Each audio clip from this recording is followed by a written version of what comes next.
ایک زمانے کی بات ہے، ایک بہت بڑا بادشاہ تھا جس کی حکومت دور دور تک پھیلی ہوئی تھی۔ محل سونے کے، کپڑے ریشم کے اور خادم سینکڑوں۔ لیکن اس کے دل میں عجیب سی بے چینی تھی۔ رات کو نیند نہیں آتی تھی اور دن میں بھی سکون نہیں ملتا تھا۔ ایک رات وہ محل کی چھت پر اکیلا بیٹھا آسمان کو دیکھ رہا تھا۔ اس نے دل ہی دل میں کہا، میرے پاس سب کچھ ہے، پھر بھی میں خالی کیوں ہوں؟ اگلے دن اس نے اپنے وزیر کو بلایا اور کہا، مجھے دنیا کا سب سے خوش انسان ڈھونڈ کر لاؤ، میں جاننا چاہتا ہوں کہ سکون کیسے ملتا ہے۔ وزیر نے پورے ملک میں تلاش شروع کی، امیر لوگوں کے پاس گیا، تاجروں کے پاس گیا، عالموں کے پاس گیا، لیکن ہر کوئی کسی نہ کسی فکر میں متلا تھا۔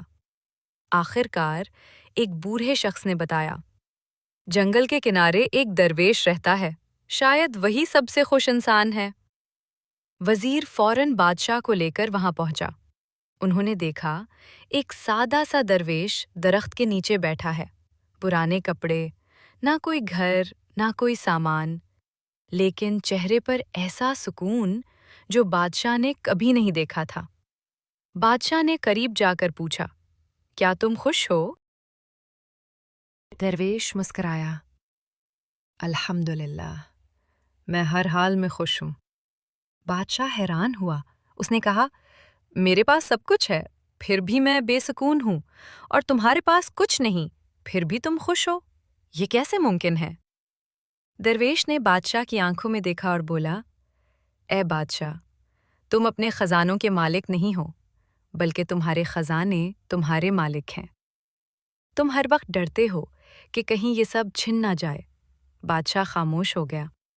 درویش نے دوبارہ کہا، اور میرے پاس کھونے کے لیے کچھ نہیں، اس لیے مجھے کسی چیز کا خوف نہیں۔ بادشاہ نے پوچھا، تو کیا مجھے سب کچھ چھوڑ دینا چاہیے؟ درویش مسکرایا، نہیں، دنیا چھوڑنا ضروری نہیں، دنیا کو دل سے نکالنا ضروری ہے۔ یہ بات بادشاہ کے دل میں اتر گئی۔ اس دن کے بعد بادشاہ بدلنے لگا۔ وہ پہلے کی طرح ظلم نہیں کرتا تھا، غریبوں کی مدد کرنے لگا، رات کو عبادت کرنے لگا۔ ایک دن وہ دوبارہ درویش کے پاس گیا اور کہا، اب میں پہلے جیسا نہیں رہا، میرے دل میں سکون آ رہا ہے۔ درویش مسکرایا اور بولا، کیونکہ اب تم بادشاہ نہیں، اللہ کے بندے بن گئے ہو۔ سبق: اصل سکون دولت طاقت یا شہرت میں نہیں، بلکہ اللہ کے قریب ہونے میں ہے۔